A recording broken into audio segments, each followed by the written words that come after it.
Hello students, welcome back to our channel GME. और आज के लेक्चर में हम पढ़ेंगे क्लास 10 सिविक्स का चैप्टर नंबर 4 पॉलिटिकल पार्टीज। तो चलिए शुरू करते हैं। सबसे पहले why do we need political party, हम जानेंगे कि हमें पॉलिटिकल पार्टीज की जरूरत क्यों है। Firstly, most visible institutions in a democracy.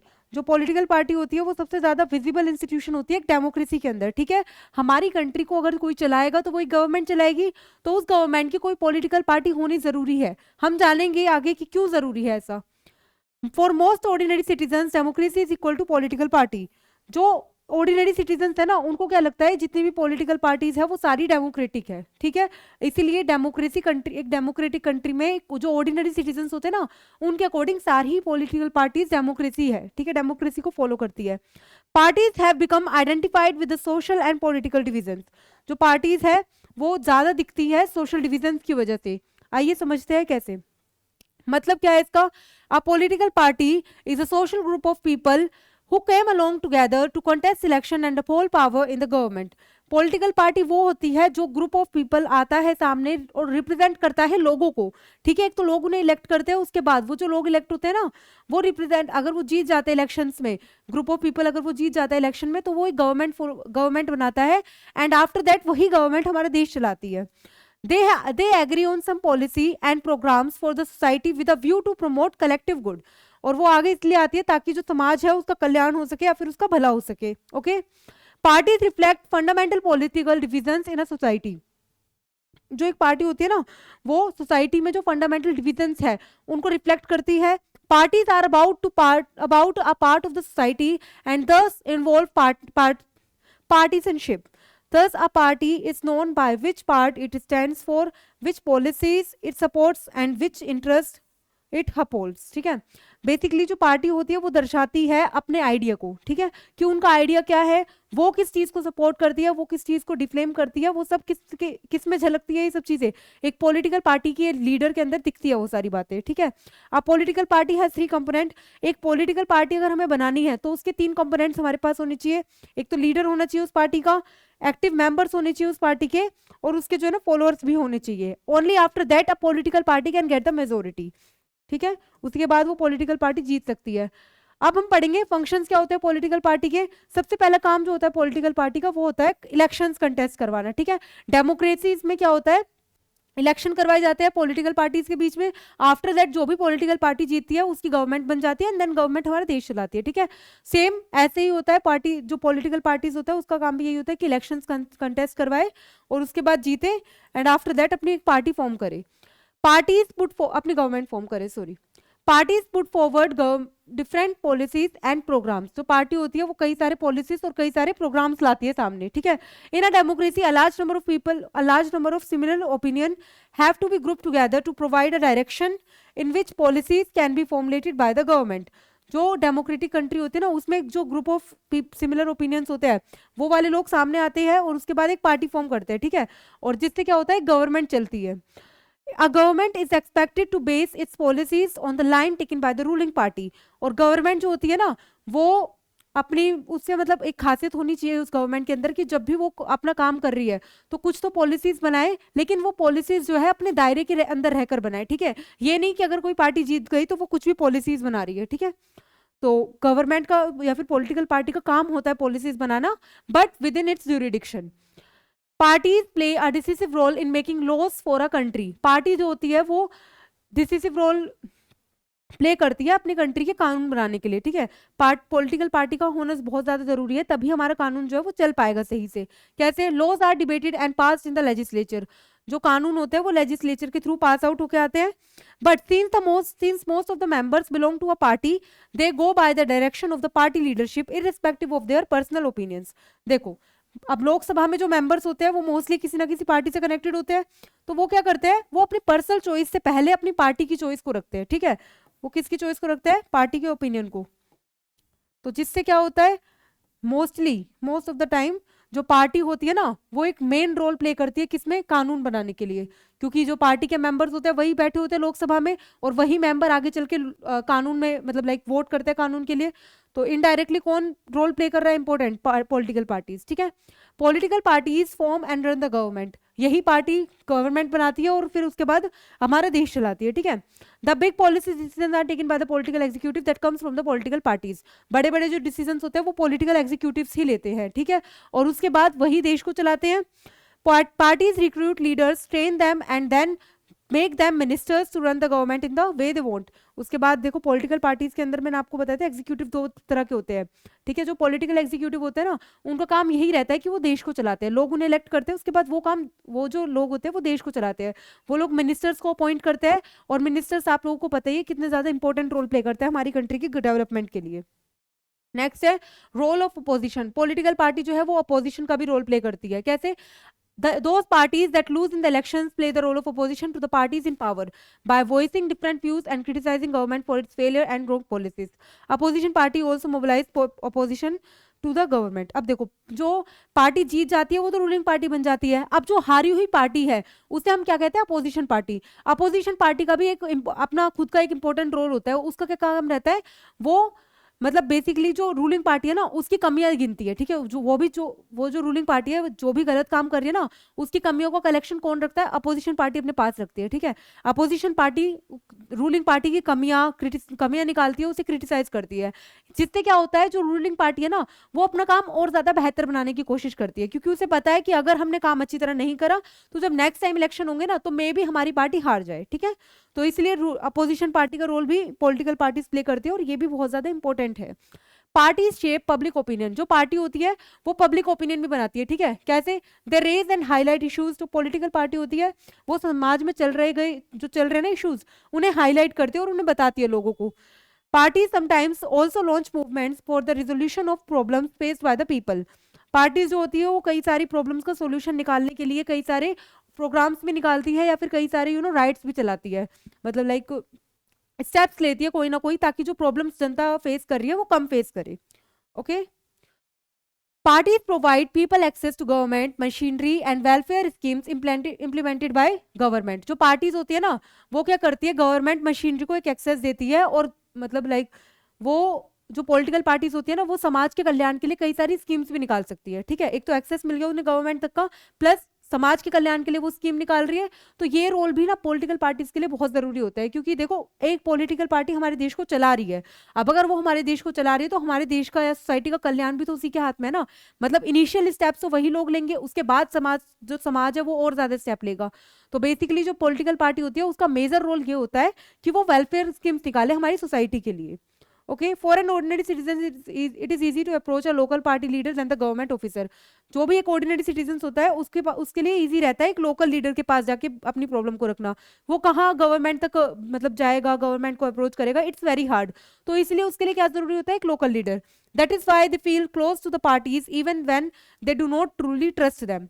और इसी वजह से जो है ना वो जो लोकल लीडर्स में जो लोकल गवर्नमेंट होती है उस पर ज्यादा ट्रस्ट रखती है, क्योंकि उसके पास कोई और चॉइस ही नहीं है। तो इसलिए पॉलिटिकल पार्टीज पे एक ट्रस्ट रहता है लोगों का।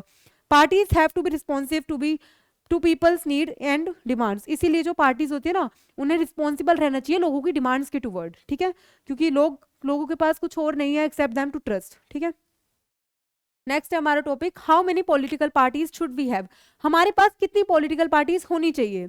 इन a democracy and any group of citizens is free to form a political party. आप लोगों को पता है डेमोक्रेटिक कंट्री में कोई भी ग्रुप ऑफ पीपल फ्री है एक पॉलिटिकल पार्टी बनाने के लिए। More than 750 parties are registered with the election commission of India. हमारे इलेक्शन कमीशन ऑफ इंडिया में 750 पार्टीज से ज्यादा पार्टीज रजिस्टर्ड है अभी, ठीक है। But not all these parties are serious contenders in the elections. लेकिन ये सारी ही पॉलिटिकल पार्टीज ना सीरियस कंटेंडर्स नहीं है, ये सीरियसली इलेक्शंस को कंटेस्ट नहीं करती, ठीक है। तो जो मेन पार्टी करती है वो जीत भी जाती है और अपोजिशन भी बनती है आगे चल के। Only one party is allowed to control and run the government. जिस भी पार्टी में सिर्फ एक जिस भी सिस्टम में सिर्फ एक पार्टी को अलाउ हो गवर्नमेंट बनाना और उसे कंट्रोल करना, उसे हम कहते हैं वन पार्टी सिस्टम, ठीक है। जिसमें सिर्फ एक ही पार्टी हो और कोई पार्टी ही ना हो उस कंट्री में, उसे तो हम कहते हैं वन पार्टी सिस्टम। नेक्स्ट आता है टू पार्टी सिस्टम। जिस कंट्री में powers usually changes between two main parties. जो पावर है वो दो मेन पार्टीज में चेंज होती रहे, पर ऐसा नहीं है कि सिर्फ दो ही पार्टी रहे, वहां पे और भी पार्टीज रहती है, लेकिन जो पावर है वो मोस्टली सीरियस कंटेंडर्स होते हैं ना, जो सीरियसली इलेक्शन कंटेंट करते हैं, उसमें सिर्फ दो ही पार्टीज के बीच में पावर का एक्सचेंज चलता रहता है most of the time. Several other parties may exist contest elections and win a few seats in the national legislature. हो सकता है कि नई पार्टीज भी जीत जाए सीट्स इलेक्शंस में, लेकिन मेजरली दो पार्टीज के बीच में चलता है ये. उसके एग्जाम्पल है यूएसए और यूके. ठीक है, ये हो गया वन पार्टी सिस्टम जिसमें सिर्फ एक पार्टी हो. सेकंड पार्टी में पता चल गया दो और दो से ज्यादा, एनी अदर देन टू. ठीक है, दो से ज्यादा गवर्नमेंट पॉलिटिकल पार्टीज हो उसे हम कहते हैं टू पार्टी सिस्टम. नेक्स्ट है if several parties compete for power and more than two parties have a reasonable chance of coming together to power either on their own strength or in an alliance with others. देखो, जब किसी भी दो parties को more than मतलब like एक तो majority नहीं मिलती या फिर कई बार मेजोरिटी से ज्यादा वोट मिल जाती है, तो कई बार क्या करती है ना कि दो पार्टीज एक साथ मिलकर अलायंस बना लेती है. ठीक है, अलायंस यानी कि गठबंधन की सरकार, आपने सुना होगा मे भी. जब दो पार्टीज मिलकर मेजोरिटी में जीतती है ना उसे हम कहते हैं कोलिशन या फिर अलायंस. ठीक है, जब दो पार्टीज एक साथ जीतती है 1+1 = कोलिशन गवर्नमेंट. ठीक है, वो एक साथ आती है कोलिशन और अलायंस. वो पार्टी एक साथ आती है, उसके बाद गवर्नमेंट बनाती है. ठीक है, और उसको कहा जाता है अलायंस गवर्नमेंट या फिर coalition government. When several parties in a multi-party system joins hands for the purpose of contesting elections and winning power, it is called an alliance or a front. जब दो पार्टीज आकर अपने हाथ मिलाती है, ठीक है, और इलेक्शन कंटेस्ट करवाती है और फिर जीत जाती है, उसे हम कहते हैं अलायंस या फिर फ्रंट. ठीक है, अलायंस इन 2004 पार्लियामेंट्री इलेक्शंस. अलायंस हम देखेंगे 2004 के पार्लियामेंट्री इलेक्शंस में. द नेशनल डेमोक्रेटिक अलायंस यानी कि NDA, the United progressive alliance UPA, ठीक है, और द लेफ्ट फ्रंट. ये तीन मेन अलायंस के नाम है जो 2004 से चलती हुई आ रही है. इन नामों को याद रखना. ओके, नेक्स्ट है national parties. World tend to have two kinds of political party. हमारे अब देखेंगे हम नेशनल पार्टीज क्या होती है. ठीक है, हमारी दुनिया में दो तरह की पॉलिटिकल पार्टीज हम देखेंगे. Parties that are present in only one of the federal units and parties that are present in several और all units of the federation. This is the case in India as well. There are some country wide parties which are called national parties. Parties have their own units in state. ठीक है, even party in the country has to register with the election commission. Party in the country. Okay, हमारी country में क्या है, अगर हमारी country में जितनी भी स्टेट्स है ना, बेसिकली स्टेट्स और नेशनल या फिर सेंट्रल लेवल पर गवर्नमेंट अलग अलग हो सकती है. ठीक है, लेट मी टेल यू कैसे. अगर मान लो जैसे सेंट्रल लेवल पर बीजेपी है, ठीक है, मेजोरिटी में, तो जरूरी नहीं है, मान लो केरला है, ठीक है, वहां पे जो पार्टी है, सरकार है, वो कांग्रेस की है. ठीक है, जस्ट एज्यूम करो, मान लो अब जो केरला में जो सरकार है वो कांग्रेस की बनेगी. ठीक है, तो हम जो स्टेट है ना वो फ्री है, उसको राइट है कि वो किसी भी गवर्नमेंट की या फिर लाइक यू कैन से किसी भी पॉलिटिकल पार्टी को इलेक्शन में जिताकर और अपने वहां पे इलेक्शन कंटेस्ट करवा सकती है. ठीक है, और फिर वही गवर्नमेंट अपने स्टेट को चलाएगी. नेशनल लेवल पर अपना नेशनल चलाई रही है बीजेपी. ठीक है, तो हमारी कंट्री में ना लोगों के पास राइट है दो तरह की पॉलिटिकल पार्टीज चूज करने का. एक तो नेशनल लेवल पर, ठीक है, और दूसरा स्टेट लेवल पर. ये चीज आप याद रखना. और जितनी भी पार्टीज हैं उन सभी को इलेक्शन कमीशन में अपना नाम रजिस्टर करवाना पड़ेगा.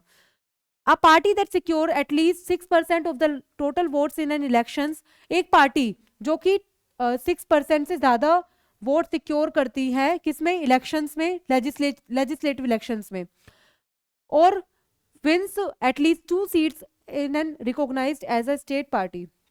देखो 2 सीट्स, ठीक है, एक पार्टी जो कि 6% सीट सिक्योर करती है लेजिस्लेटिव असेंबली के अंदर, उसे हम कहते हैं स्टेट पार्टी. ठीक है, उसके अलावा a party that secure at least 6% of the total votes in the Lok Sabha elections और assembly elections in 4 state.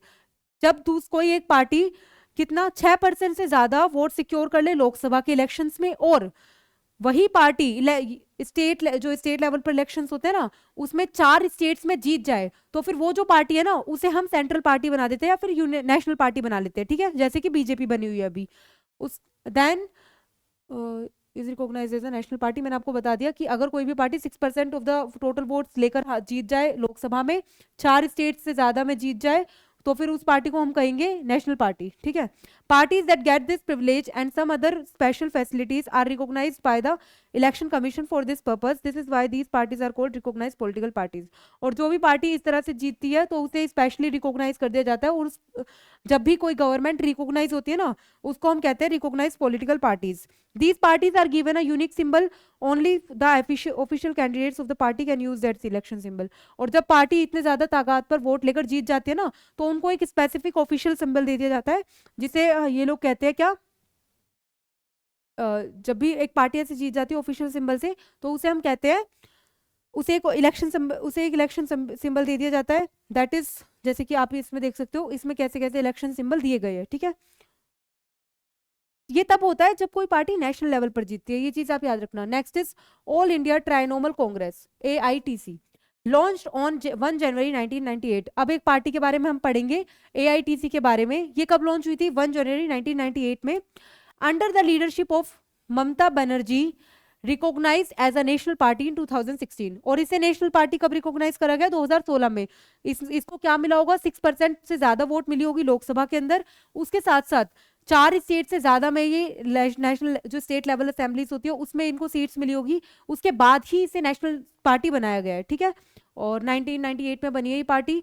The party symbol is flowers and grass. इस पार्टी का सिंबल देख लो आप, flowers and the grass.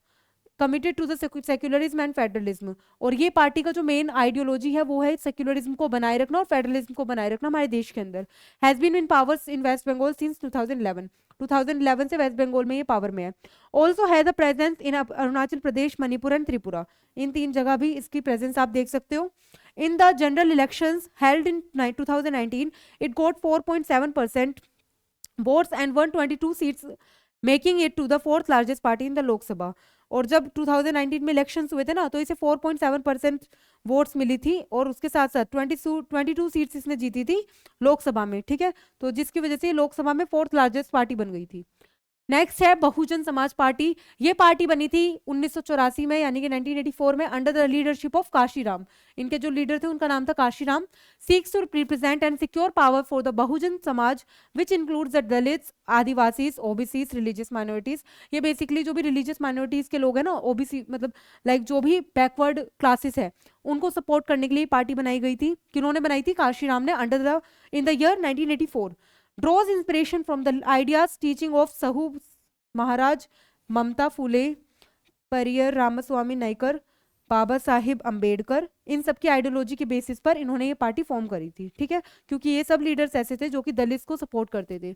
Next है बहुजन समाज पार्टी का ही formed government in the Uttar Pradesh several times by taking the support of the different parties. इन्होंने कई सारी पार्टीज का सपोर्ट लेकर कई बार उत्तर प्रदेश में अपनी गवर्नमेंट बनाई। At different times in the Lok Sabha elections held in 2019, it polled about 3.63% votes and secured 10 seats in the Lok Sabha. इनको 10 सीट्स मिली लोकसभा में, और कई बार ये पार्टी मतलब लाइक कोलिशन में आकर इन्होंने अपनी सरकार बनाई है। नेक्स्ट है Bharatiya Janata party. Bharatiya Janata party form हुई थी 1980 में, ठीक है, बाय रिवाइविंग द अर्स्टवाइल भारतीय जन संघ फॉर्म्ड बाय श्याम प्रसाद मुखर्जी इन 1951। 1951 में जो स्वयं प्रसाद मुखर्जी थे, उनकी आइडियोलॉजी को बरकरार रखते हुए ये पार्टी फॉर्म हुई है। Wants to build a strong and modern India. इस पार्टी का एम है एक मॉडर्न इंडिया बनाना, एक स्ट्रॉन्ग इंडिया बनाना, by drawing inspiration from India's ancient culture. कहाँ से प्रेरणा लेकर? भारत के इतिहास से प्रेरणा लेकर, ठीक है। And values, Deendayal Upadhyaya ideas of integral humanism and Antyodaya. जो इन्होंने कहा था कि मतलब इनका एक ये एम भी था, जो दीनदयाल उपाध्याय है ना, उनके जो आइडियाज है वहां से भी इन्होंने मतलब वहां भी इन्होंने अप्रोच करा और उनके आइडियाज को भी मतलब फंक्शनिंग में लाए ये लोग, ठीक है। तो इनकी एम आपने देख ली, क्या एम है इनकी कि एक स्ट्रॉन्ग इंडिया बनाना, एक मॉडर्न इंडिया बनाना, लेकिन इंडिया की हिस्ट्री को बरकरार रखते हुए, ठीक है, कल्चर को बरकरार रखते हुए। कल्चरल नेशनलिज्म और Hindutva is the important element in its conception of Indian nationhood and policies. इनका एक इंपॉर्टेंट एलिमेंट क्या था? कल्चरल नेशनलिज्म, यानी कि जो हिंदुत्व है वो बरकरार रहे, ठीक है। Next, wants full territorial and political integration of Jammu and Kashmir with India, a uniform civil code। ये क्या चाहती है कि जो जम्मू कश्मीर है ना, वो पूरा का पूरा किसका पार्ट बने? इंडिया का, ठीक है। कोई भी पार्ट पाकिस्तान के पास नहीं जाना चाहिए। For all people living in the country irrespective of religion and ban on religious conversations. conversions, its support base increased substantially in 1990s. इनका बेसिकली ये था कि जितने भी लोग हैं, डजेंट मैटर कि वो किस कास्ट से है, किस रिलीजियस से है, लेकिन उनका जो रिलीजन कन्वर्जन है वो बैन हो जाना चाहिए।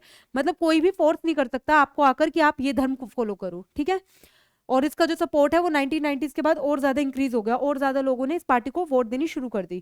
केम to power in 1998 as the leader of the NDA. ये किस कब पार्टी में कब पावर में आई? 1998 में पावर में आई। किसके लीडर बन के? National democratic alliance. मैंने आपको बताया था पीछे यूनाइटेड प्रोग्रेसिव अलायंस और एनडीए के बारे में, जब मैंने आपको अलायंस के बारे में पढ़ाया था, ठीक है। तो बीजेपी का अलायंस फॉर्म हुआ था 1998 में, जिसका नाम था नेशनल डेमोक्रेटिक अलायंस, ठीक है।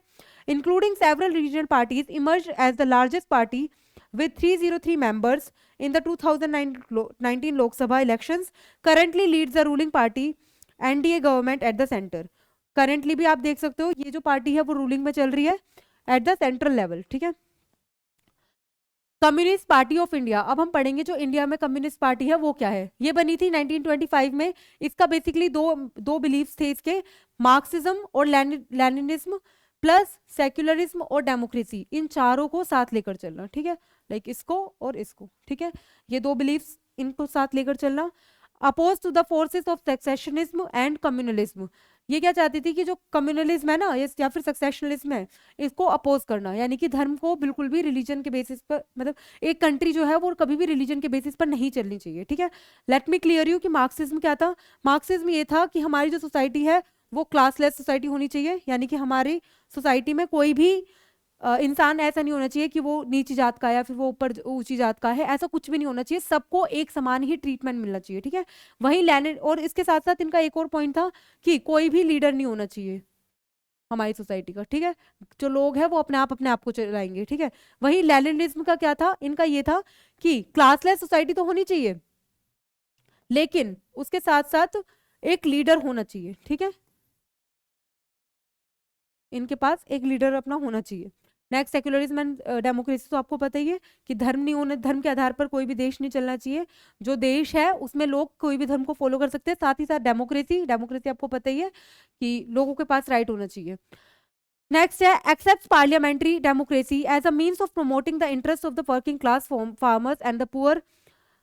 अब ये क्या करती है? डेमोक्रेसी को बहुत ज्यादा प्रमोट करती है। कौन सी party? BJP. became weak after the split in party in 1964 that led to the formation of CPIM। Sorry मैंने आपको बीजेपी बोला भी, उसकी जगह सीपीआई की बात कर रही थी मैं। सीपीआई जो है वो बिलीव रखती है डेमोक्रेसी में, ठीक है, और ये चाहती है क्लासलेस सोसाइटी हो। Plus became week after this, और इस पार्टी में स्प्लिट आया 1964 में, जिसकी वजह से, क्योंकि इनकी ना आइडियोलॉजी की वजह से स्प्लिट आया था। सीपीआई जो थी वो दो पार्ट्स में स्प्लिट हो गई, सीपीआई एल और सीपीआई एम, ठीक है। मार्क्सिस्ट और लेनिनिज्म ये दोनों में डिवाइड हो गई, ठीक है। Significant presence in the states of Kerala, और जो अभी आप देखोगे सीपीआईएम को, वो कहाँ कहाँ मिलेगी? केरला में, वेस्ट बंगाल में, पंजाब, आंध्र प्रदेश और तमिलनाडु, ठीक है। इन चारों जगह सीपीआई ने काफी टाइम तक रूल करा था अपना, सीपीआईएम ने, ठीक है। Its support base had it supports base had gradually declined over there, और काफी सालों से जो इनका सपोर्ट है ना वो बिल्कुल डिक्लाइन होता जा रहा है। It secured less than 1% votes and 2 seats in the 2019 Lok Sabha elections, और जो 2019 के लोकसभा इलेक्शंस हुए थे उसमें इनको सिर्फ 1 सीट मिली और 1% से भी कम वोट मिली, सॉरी 2 सीट और 1% से भी कम votes. Advocates the coming together of all the left parties to build a strong left front. इन्होंने क्या सोचा कि अगर हम कई सारी पार्टीज के साथ, जो भी कम पार्टी, लाइक जिन भी पार्टीज को कम वोट्स मिल रही है उनके साथ आकर अगर एक अलायंस बना ले तो मे भी हम जीत जाए, तो इन्होंने एक अलायंस बनाया जिसका नाम रखा है इन्होंने लेफ्ट फ्रंट, ठीक है। नेक्स्ट है वही communist party of India, Marxist, उसी के बारे में हम पढ़ेंगे। अब ये जो 1964 में स्प्लिट हुआ था ना, उसमें क्या हुआ? ये किस में बिलीव रखती थी? मार्क्सिज्म और लेनिनिज्म में। Support socialism, secularism and democracy and oppose imperialism and communism. ये किसको सपोर्ट करती है? समाजवाद में और सेक्युलरिज्म में और डेमोक्रेसी में। आपको इसका मतलब पता ही है कि मतलब सोसाइटी का कल्याण हो, वेलफेयर ऑफ द सोसाइटी। इसका मतलब है सेक्युलरिज्म का कोई भी एक मेजर रिलीजन ना हो कंट्री का, नो ऑफिशियल रिलीजन, ठीक है। और डेमोक्रेसी का पता ही है, पीपल के पास राइट्स होने चाहिए, पीपल हैव द पावर। ये चीज याद रखना प्लीज। नेक्स्ट है, और ये किसको अपोज करते हैं, कम्युनलिज्म को और इंपेरियलिज्म को, यानी कि कोई भी एक धर्म को फॉलो नहीं किया जाना चाहिए देश को चलाने के लिए, ठीक है। नो ऑफिशियल, मतलब कम्युनलिज्म का मतलब होता है कि एक ऑफिशियल रिलीजन हो, ठीक है, तो उसको ये जो पार्टी है वो अपोज करती है, ठीक है, नो कहती है। accepts democratic elections as useful and helpful means for securing the objective of socio-economic justice in India। और ये पार्टी क्या कहती है कि डेमोक्रेटिक, अगर हमारे देश में डेमोक्रेटिक इलेक्शंस होंगे तो ही हम सोशियो इकोनॉमिक जस्टिस को बरकरार रख सकते हैं इंडिया के अंदर, ठीक है, कि हमारी इंडिया डेवलप बने और सोशली और इकोनॉमिक लेवल पर जस्टिस बना रहे। Communist party of India CPIM enjoys, देखो हाँ, इसको जो स्ट्रॉन्ग सपोर्ट मिला वेस्ट बंगाल में, केरला में, त्रिपुरा में, ठीक है, मैंने आपको बताया ही था। Critical of the new economic policies and allows free flow of foreign capital and goods into the country. ये जो थी वो न्यू इकोनॉमिक पॉलिसीज को क्रिटिसाइज करती थी कि ये बिल्कुल भी नहीं होना चाहिए। प्लस लेकिन जो हमारी कंट्री है ना वो दिन पावर, हाँ, ये जो आपको मैंने बताया ये वेस्ट बंगाल में काफी टाइम से पावर में चल रही थी, 34 ईयर्स तक कम से कम इस पार्टी ने रूल करा था, ठीक है। 2019 में जो लोकसभा इलेक्शंस हुए, it won about 1.75% of the votes and 3 seats. मैंने आपको बताया कि 2019 के इलेक्शंस में इनका बिल्कुल डाउनफॉल स्टार्ट हो गया और इनको बहुत कम सीट्स मिली, ठीक है। ये बात तो हो गई थी CPIM की। नेक्स्ट हम पढ़ेंगे INC यानी कि इंडियन नेशनल कांग्रेस के बारे में। Popularly known as the Congress party, one of the oldest party of the world. ये जो है ये बहुत ज्यादा पुरानी पार्टी है वर्ल्ड की, ठीक है। फाउंडेड इन 1885 में ये पार्टी फाउंड हुई थी। उसके अलावा इन्होंने कई सारे स्प्लिट्स एक्सपीरियंस करे, यानी कि ये पार्टी कई बार टूटी है, कई बार बनी है, कई बार इन्होंने अलायंस फॉर्म करे, ठीक है। Under the leadership of Jawaharlal Nehru the party sought to build a modern secular democratic republic in India, ruling party at the center till 1977 and then from 1980 to 1989, ठीक है। ये जो पार्टी थी, इसके लीडर थे जब इसके लीडर जवाहरलाल नेहरू थे ना, तो उस समय काफी ज्यादा चेंजेस देखने को मिले हमारी इंडिया डेमोक्रेटिक फ्रीडम मिली हमारे इंडिया को। उसके साथ साथ ये जो पार्टी है इसमें कई सारे स्प्लिट्स होते रहे हैं, कई बार टूटी है ये पार्टी। उसके बाद 1977 तक इस पार्टी ने कंटिन्यूसली रूल करा है इंडिया के ऊपर। उसके बाद 1980 से लेकर 1989 तक रूल करा है, okay. After 1989, its support declined but continues to be present throughout the country, cutting across social divisions। लेकिन 1989 के बाद इसको दोबारा से जो सपोर्ट था वो उसका बिल्कुल कम हो गया, और जो नेशनल लेवल पर है उसमें से इसको जो सपोर्ट था ना वो मिलना बिल्कुल बंद हो गया था। A centrist party, neither rightist nor leftist in its ideological orientation, the party espouses secularism and welfare of the weaker sections and minorities। इस पार्टी का भी एक ही वर्क था, जो मेजर आइडिया था वो ये था कि सेक्युलरिज्म को बढ़ावा दे, उसके अलावा welfare of the weaker section, जो वीकर सेक्शन है उनका वेलफेयर हो, माइनॉरिटीज का वेलफेयर हो। The INC supports new economic reforms. और जो ये वाली पार्टी है ना, ये न्यू इकोनॉमिक रिफॉर्म्स को सपोर्ट करती थी, लेकिन ये चाहती थी कि ह्यूमन के चेहरे के साथ हो, यानी कि लोगों को उसका फायदा हो। लीडर ऑफ द UPA, इनकी भी आगे चल के एक अलायंस फॉर्म हुई जिसका नाम था यूनाइटेड प्रोग्रेसिव अलायंस। बीजेपी की अलायंस का नाम क्या था, NDA नेशनल डेमोक्रेटिक अलायंस। इनके अलायंस का नाम था UPA यूनाइटेड प्रोग्रेसिव अलायंस, ठीक है।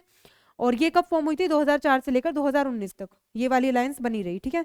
In 2019 Lok Sabha elections it won 19.5% vote and won 52 seats, ठीक है। 2019 के इलेक्शंस में इसे कितनी परसेंट वोट मिली, 19.5% वोट मिली थी लोकसभा के इलेक्शंस में। उसके साथ साथ 52 सीटें इन्होंने सिक्योर करी थी।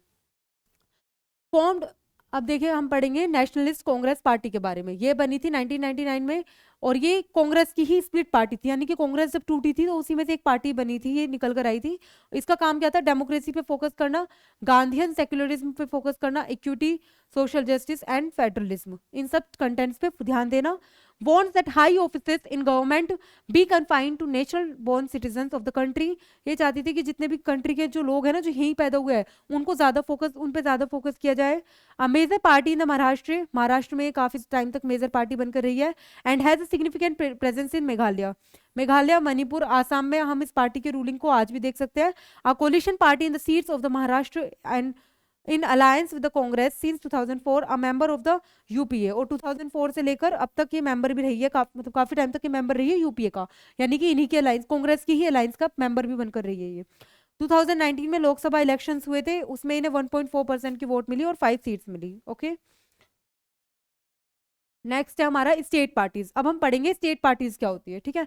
Other than these 7 parties, most of the major parties of the country are classified by the election commission as state parties. कई सारी पार्टीज, जो एक तो नेशनल पार्टीज हो गई, ठीक है, उसके अलावा कई सारी पार्टीज को स्टेट पार्टीज के नाम से भी क्लासिफाई किया जाता है. These parties are commonly referred to as regional party, और इन्हीं को रीजनल पार्टी भी कहा जाता है. ठीक है, फॉर एग्जाम्पल समाजवादी पार्टी आप देख सकते हो, राष्ट्रीय Janata Dal, Biju Janata Dal, Sikkim democratic front, Mizo national front, Telangana Maharashtra समिति. ये कुछ एग्जाम्पल्स है स्टेट पार्टीज के, इनको याद रखना.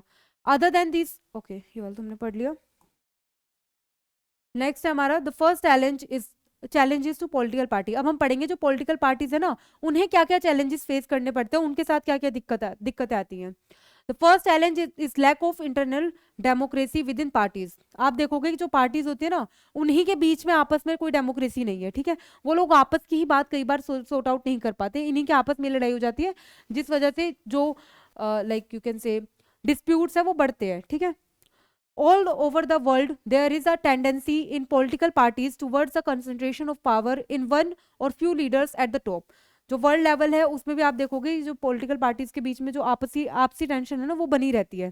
Parties do not keep membership registers, do not hold organisational meetings and do not conduct internal elections regularly. Parties जो होती है वो इंटरनल इलेक्शंस रेगुलरली नहीं करती, मीटिंग्स रेगुलरली नहीं लेती, जिसकी वजह से ये आपको पता ही है कि कॉन्फ्लिक्ट्स इनके बीच में क्रिएट होते ही रहते हैं. The leaders assume greater powers to make in decisions with the name of party. जो leaders होते हैं ना, वो कई सारे ग्रेटर पावर में वो मतलब ग्रेटर पावर इंजॉय करते हैं पार्टी के नाम पर. ठीक है, हालांकि पार्टी के मेंबर्स इतनी पावर इंजॉय नहीं करते जितना लीडर कर लेता है. More than loyalty to party's principle and policies, personal loyalty to the leader becomes more important. और जो है ना, वो जो लीडर होता है वो कई बार पार्टीज के टुवर्ड्स इतना लॉयल नहीं रहता, वो अपनी इन सब चीज़ों को ना पर्सनली ले जाता है और अपनी पर्सनल लाइफ पे ज़्यादा फोकस करता है. ठीक है, तो ये भी एक चैलेंज हमें देखने को मिलता है. सेकंड चैलेंज है dynastic succession is related to first one. Dynastic succession का most political parties do not practise open and transparent procedures for their functioning. There are very few ways for an ordinary worker to rise at the top in the party. जो political parties होते हैं ना, वो कई बार transparent तरीके से अपना काम नहीं करती, जिस वजह से जो न्यू लीडर्स है ना, जो आते हैं, जो आना चाहते हैं देश को संभालने के लिए, वो कई बार आ तो जाते हैं लेकिन उन्हें उतना सपोर्ट नहीं मिलता. ठीक है, वो जो सपोर्ट है जो मेजर पॉलिटिकल पार्टी को मिला पड़ा है, वो उस अपने पास ही रखते हो सपोर्ट को सिक्योर करके. ठीक है, तो जो न्यू लीडर्स है उन्हें चांस ही नहीं मिल पाता अपने आप को रिप्रेजेंट करने का सही तरीके से, और ना ही उन्हें इतना सपोर्ट मिलता, जिस वजह से जो मेन लीडर चलते हुए आ रहे हैं ना, डायनेस्टिक सक्सेशन वही चलता रहता है. ठीक है, वो बनेंगे, उसके बाद जो भी जिनको भी वो बनाना चाहेंगे ना लीडर, नेक्स्ट लीडर वो बनेगा. ठीक है, क्योंकि जो मेजर सपोर्ट में पार्टी होती है ना, उसको पता है कि जनता को कैसे कन्विंस करना है. ठीक है, तो इस वजह से डायनेस्टिक सक्सेशन चलता रहता है. नेक्स्ट है third challenge is about the growing role of money and muscle power in the parties specially during elections. इसमें आप देखोगे कि कैसे मनी का क्या रोल होता है एक पॉलिटिकल पार्टी के अंदर. They tend to nominate those candidates who have और can raise lot of money. Mostly जो है ना, पार्टी उन्हीं कैंडिडेट को नॉमिनेट करती है जिसके पास पैसा होता है. ठीक है, क्योंकि अगर वो पैसा खर्च करेगा तो देयर आर हाई चांसेस कि जो पार्टी है वो जीत जाएगी. People and companies who give funds to the parties tends to have influence on the policies and decision of the party. जो पार्टी या कंपनी पैसे देती है पार्टी को, उन लोगों की बातें सुनी भी जाती है, और फिर कई बार जो पॉलिसीज बनकर आती है ना, वो इन लोगों के आधार पर बन के आती है. ठीक है, इन लोगों के हित में बन के आती है. तो बेसिकली आप देख सकते हो कि पैसा क्या रोल प्ले करता है पॉलिटिकल पार्टीज के अंदर. इवन तो हमारी कंट्री डेमोक्रेटिक है, but still money plays a very major role. ठीक है, नेक्स्ट है हमारा fourth challenge is that very often parties do not seem to offer a meaningful choice to the voters. कई बार आप देखोगे कि जो पार्टीज होती है ना, उसके पास चॉइस नहीं रहती एक भी. लाइक जो पार्टीज होती है do not seem to offer a meaningful choice to the voters. जो वोटर्स होते हैं ना, उन्हें एक मीनिंगफुल चॉइस नहीं दे पाती पॉलिटिकल पार्टी. कैसे? In order to offer meaningful choice parties must be significantly different. अगर मान लो लोगों को चॉइस करना है तो डिफरेंट पार्टीज होनी चाहिए. ठीक है, अगर पार्टीज ही एक तरह की रहेगी तो लोगों के पास चॉइस करने के लिए ज्यादा डिफरेंस नहीं रहेगा. ठीक है, in recent years there has been a decline in the ideological differences among parties in the most part of the world.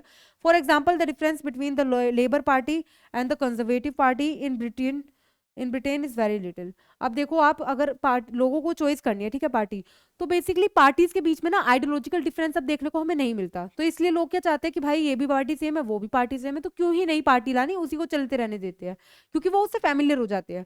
तो इस वजह से जो चॉइस है ना वो बिल्कुल लो है, तो लोग एक ही जो गवर्नमेंट होती है वही कंटिन्यूसली चलती हुई आती है, ठीक है।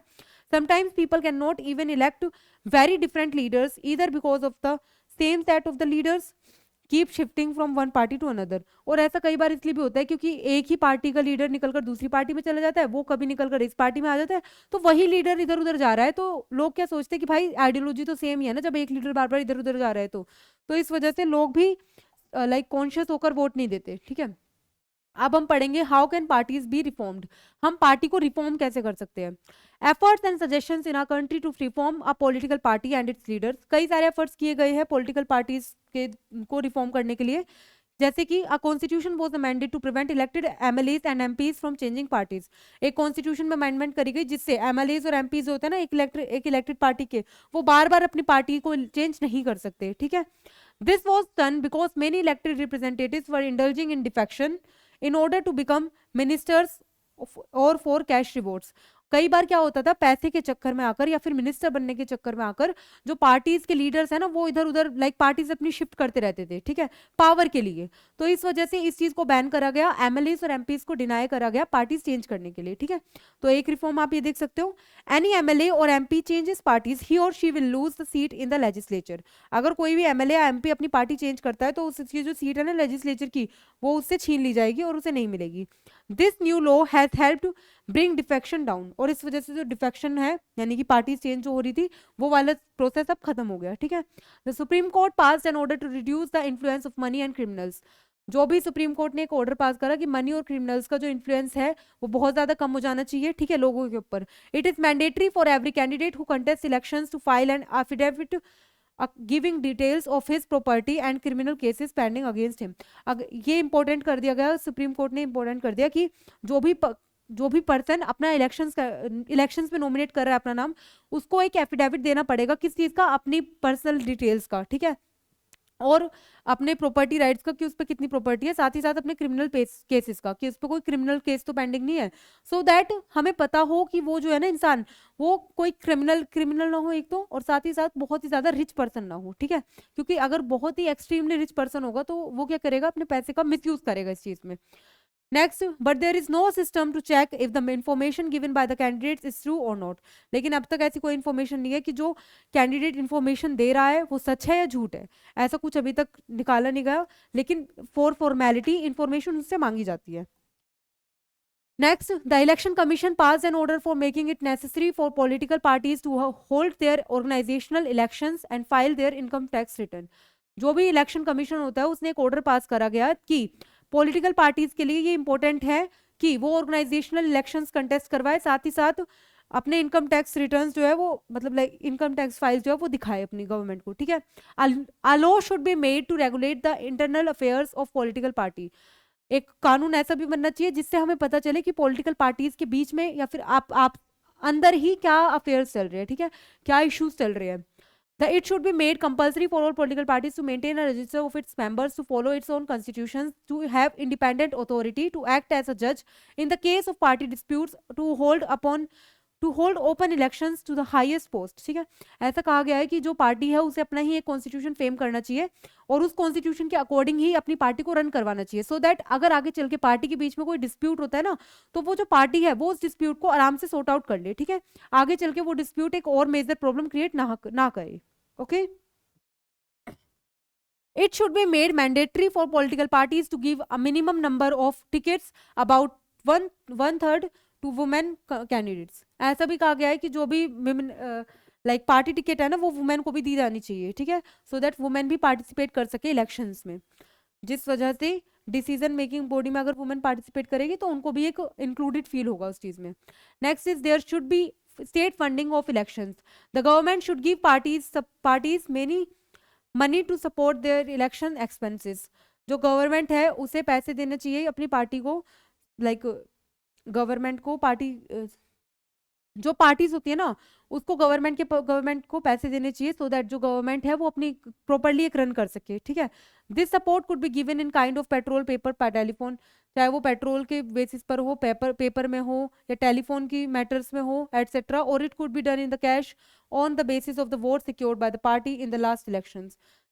इस बेसिस पर उसे पैसे मिलने चाहिए कि अगर उसे लास्ट इलेक्शंस में ज्यादा वोट मिली है तो उसे पैसे मिले, सो दैट वो उस पैसे का यूज करके जो गवर्नमेंट है वो एक डेवलपमेंट क्रिएट कर सके और स्टेट जो है ना वो बेटर फंक्शन करवा सके। There are two other ways in which political parties can be reformed. और भी दो वेज है जिस तरह से पॉलिटिकल पार्टीज रिफॉर्म करी जा सकती है। पहला, people can put pressure on political parties. जो पीपल है वो पॉलिटिकल पार्टीज से सवाल जवाब कर सकते हैं। साथ ही साथ this can be done through petitions, publicity and agitation, चाहे वो पब्लिसिटी करके हो, पिटिशंस करके हो, या फिर मास एजिटेशन यानी कि प्रोटेस्ट निकाल कर हो, ठीक है। अगर लोग चाहते हैं, जनता चाहती है उनसे सवाल करना पॉलिटिकल पार्टी से, तो वो कर सकती है, और इस चीज में पॉलिटिकल पार्टीज को आंसरेबल होना पड़ेगा, ठीक है। Because India is a democratic country और यहाँ पे लोगों के पास राइट है to question the government. Second step है, political parties can improve if those who want this join political parties. The quality of democracy depends on the degree of public participation. देखो, जितनी पब्लिक पार्टिसिपेशन होगी उतनी अच्छी democracy होगी, ठीक है। It is difficult to reform politics if ordinary citizens do not take part in it and simply criticize it in from the outside.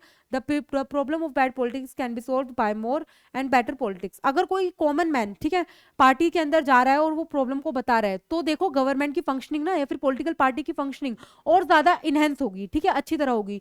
क्योंकि देखो, बाहर से रहकर तो सब क्रिटिसाइज कर सकते हैं, लेकिन अगर आप जाके प्रॉब्लम को अंदर से बताते हो, रूट्स में प्रॉब्लम को डिस्कस करते हो, तभी कोई एक मेन सोल्यूशन निकल कर आता है, ठीक है। और उसी सोल्यूशन को निकालने के लिए पॉलिटिकल पार्टीज को हम रिफॉर्म कर सकते हैं, और ऐसा पार्टिसिपेशन होना भी चाहिए। अगर कॉमन मैन अपना पार्टिसिपेशन दिखाएगा ना इन सब चीजों में, तो देयर आर हाई चांसेस कि जो पॉलिटिकल पार्टी है वो सुधर जाए, ठीक है, और अच्छी तरह रिफॉर्म हो जाए।